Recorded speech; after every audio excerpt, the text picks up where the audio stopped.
আজকের সমাজে আধুনিকতার নামে অনেকেই পর্দাকে অবহেলা করছেন। কেউ মনে করেন এটি শুধুই একরকম পোশাক, আবার কেউ বলেন আত্মবিশ্বাস থাকলেই পর্দার দরকার নেই। কিন্তু ইসলাম আমাদের কি শিখিয়েছে? চলুন ফিরে যাই রাসূল সাল্লাল্লাহু আলাইহি ওয়াসাল্লামের যুগে। মদিনার এক নারীর কথা বলা যায়, যিনি নবীজির কাছে জানতে চেয়েছিলেন নারীদের জন্য কি সবচেয়ে ভালো গুণ। রাসূল সাল্লাল্লাহু আলাইহি ওয়াসাল্লাম বললেন, যখন সে কাউকে দেখে না এবং কেউ তাকে দেখে না। মুস্তাদরাক হাকিম। পর্দা শুধু মাথা ঢাকার নাম নয়, এটি একটি পূর্ণাঙ্গ জীবনদর্শন। এটি আমাদের চরিত্র, আচরণ এবং চিন্তাভাবনাকেও শুদ্ধ করে।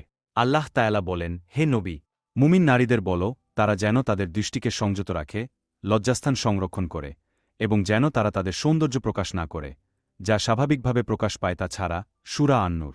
রাসূলুল্লাহ আরও বলেন যে নারী সুগন্ধি মেখে লোকদের সামনে যায়, সে যেন এক ধরনের ব্যভিচার করেছে। তিরমিজি।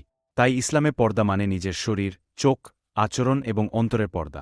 অনেকেই বলেন পর্দা করলে সমাজে চলা যায় না, কিন্তু আসলে সমাজের নিরাপত্তা, সম্মান এবং নারীর মর্যাদা রক্ষার অন্যতম উপায় হল এই পর্দা। হাদিসে আছে, পর্দা হল ঈমানের অঙ্গ। আল হাকিম। মুসলিম হিসেবে আমাদের উচিত সমাজকে বুঝানো যে পর্দা কোনো অবরোধ নয়, বরং এটি নারীকে সম্মানিত করার পথ। যে মা বোনেরা পর্দা করতে অনীহা প্রকাশ করে, আমাদের দায়িত্ব পর্দার গুরুত্ব সম্পর্কে তাদের বুঝানো এবং জাহান্নামের কঠিন শাস্তি থেকে তাদের রক্ষা করা। তাই হে মা বোনেরা, আসুন আমরা কুরআন ও সুন্নাহ অনুযায়ী পর্দা অবলম্বন করি এবং আল্লাহর সন্তুষ্টি অর্জন করি।